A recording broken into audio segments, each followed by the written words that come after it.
Hi, today I'll be showing you how to use a sample database to test the Castodia add-on. So if you don't have your own database or want to ensure that the extension is working properly, you can use one of our sample databases to do that. So let's get started. Open up a new Google Sheet and among the toolbar section, click Add-ons. You will see the Castodia database connector automatically linked to your account after you've installed it. So go ahead and click Settings. Here is the database setup where you can either connect your own database or use one of our sample databases.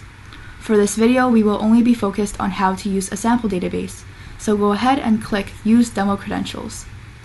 You will see the sample query for the demo appear below, and once you see that, click Test to verify your credentials. If your credentials are verified, you can go ahead and either save it or connect your own database. But if you don't see this notification, please feel free to reach out to our support team so we can help you further resolve this issue. Of course, this information has no value to your own organization, so make sure to check out our video on how to connect your own internal Postgres database in order to start making your lives easier.